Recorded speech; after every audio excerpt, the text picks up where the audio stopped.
Pelarangan pernikahan beda agama memasuki babak baru. Sebelumnya, dalam Undang-Undang Perkawinan Nomor 1 Tahun 1974 masih terdapat perdebatan soal boleh tidaknya pernikahan beda agama.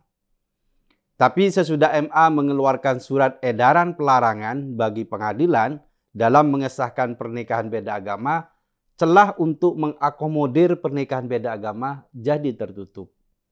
Sekarang bahkan Wapres Ma'ruf Amin meminta MA membuat aturan untuk anak hasil pernikahan beda agama.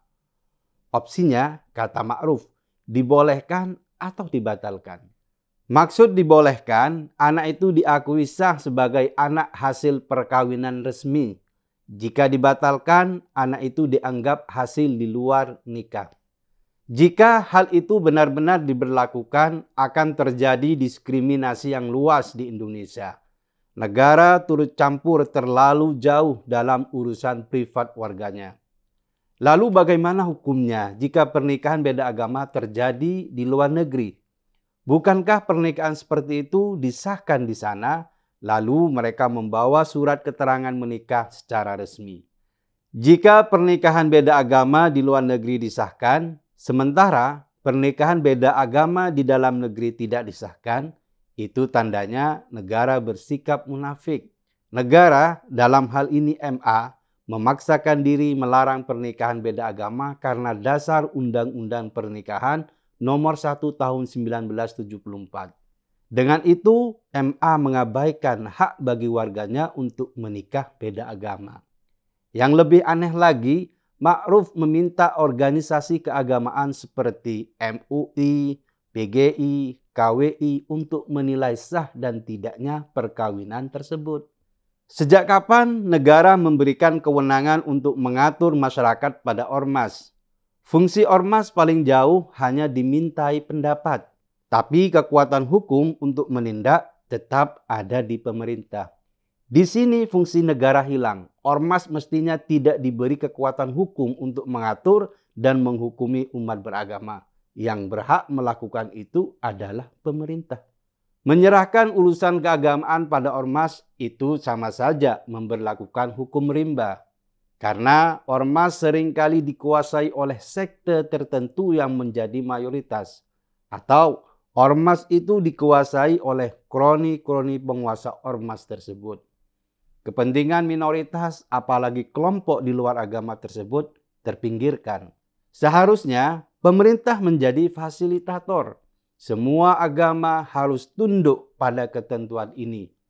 Proses pernikahan tentu harus dilakukan dalam satu tata cara agama, tapi pesertanya boleh berlainan agama. Pelarangan pernikahan beda agama yang mulai memasuki tahap baru ini semakin memojokkan Indonesia menjadi negara agama. Karena fungsi pemerintah kalah dengan tekanan doktrin agama. Padahal pemerintah harus berada di atas semua golongan. Indonesia masih sibuk ngurus hal-hal privat yang mestinya cukup difasilitasi saja. Urusan pernikahan itu ranah privat.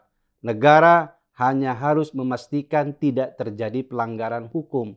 Misalnya, pernikahan dengan anak di bawah umur. Pernikahan beda agama bisa dilakukan asalkan proses menikahnya tetap melalui satu agama. Kalaupun dilakukan dengan proses dua agama secara terpisah, ya tidak masalah. Karena pada prinsipnya pernikahan itu proses pelegalan hubungan atas dua orang agar hak dan kewajibannya dilindungi oleh negara. Pelarangan nikah beda agama adalah bentuk kemunduran berpikir bangsa Indonesia. Apalagi jika seorang wapres sampai membuat permintaan yang sulit diterima oleh nalar. Jika alasannya karena undang-undang, mestinya undang-undang bermasalah itu harus diubah, bukan malah memaksakan diri mentaati undang-undang. Padahal secara sadar, undang-undang tersebut berbahaya bagi masyarakat. Kondisi ini harus disikapi dengan tegas oleh seluruh masyarakat Indonesia. Jangan sampai kewenangan seperti ini berjalan makin liar dan membuat hak asasi manusia terkekang.